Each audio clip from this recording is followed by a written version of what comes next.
नमस्कार, news watch India देख रहे हैं आप। मैं हूं आपके साथ सुरभि राजपूत। मौनी अमावस्या स्नान से पहले प्रयागराज के संगम तट पर मंगलवार बुधवार रात करीब 1:30 बजे भगदड़ मच गई। एक पल में सब कुछ उलट पुलट हो गया। 35 से 40 लोगों की जान चली गई, 60 लोग घायल हो गए।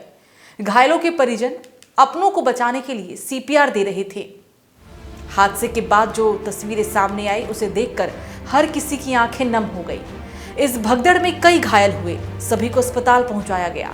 इसके बाद शुरू हुआ तरह तरह की सूचनाओं का दौर। लोग जानना चाहते थे कि भगदड़ में कितने लोग घायल हैं, कितनों की मौत हुई है, लेकिन किसी को कोई जवाब नहीं मिल रहा था। पूरा प्रशासनिक अमला चुप्पी साधे रहा।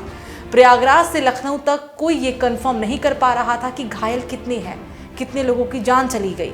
आखिरकार हादसे के करीब 17 घंटे बाद बुधवार देर शाम को मेला अधिकारी विजय किरण आनंद और डीआईजी वैभव कृष्ण ने बताया कि लगभग 90 घायलों को हॉस्पिटल पहुंचाया गया। इनमें से 30 श्रद्धालुओं की मृत्यु हो गई है। इसी बीच खबर आई कि वीआईपी प्रोटोकॉल के कारण ये हादसा हुआ था। सैकड़ों की संख्या में वीआईपी के आवागमन से आम लोगों के आवागमन पर बहुत प्रभाव पड़ रहा था। इसके चलते परेशानियां बढ़ गई थी। हादसे के कुछ देर बाद ही सीएम योगी और प्रधानमंत्री नरेंद्र मोदी ने एक एक करके अभी तक 4 बार हालातों को लेकर बातचीत की। पीएम मोदी ने भी फोन पर सीएम योगी से सुरक्षा व्यवस्था के साथ साथ सभी घायलों के बारे में जानकारी ली। सीएम योगी ने घायलों के समुचित इलाज की बात कही।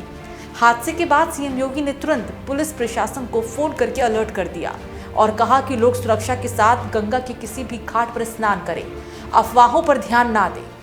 आखिरकार मुख्यमंत्री योगी आदित्यनाथ ने इस संबंध में बड़ा मौखिक आदेश भी जारी कर दिया।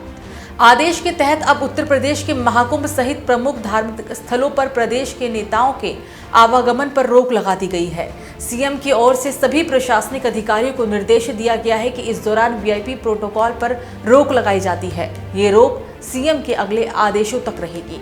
मुख्यमंत्री योगी आदित्यनाथ की ओर से कहा गया है कि प्रदेश स्तरीय नेताओं का कोई प्रोटोकॉल अब न केवल महाकुंभ क्षेत्र बल्कि आसपास के किसी भी बड़े धार्मिक पर्यटन स्थल पर नहीं होगा। फिलहाल प्रयागराज, कुंभ क्षेत्र, चित्रकूट, अयोध्या जैसे स्थलों पर वीआईपी के आगमन को लेकर रोक लगाई गई है। ये भी केवल प्रदेश स्तरीय होंगे, जिनको फिलहाल रोक दिया गया है। उप मुख्यमंत्री केशव प्रसाद मौर्य का गुरुवार को चित्रकूट में दौरा भी रोक दिया गया और इसके बाद संभावना व्यक्त की जा रही है कि इन सारे स्थलों पर जो भारी भीड़ उमड़ रही है उसमें वीप प्रोटोकॉल की वजह से कोई दिक्कत ना आए। फिलहाल इस खास पेशकश में मेरे साथ इतना ही। आप देखते रहिए न्यूज वॉच इंडिया। नमस्कार।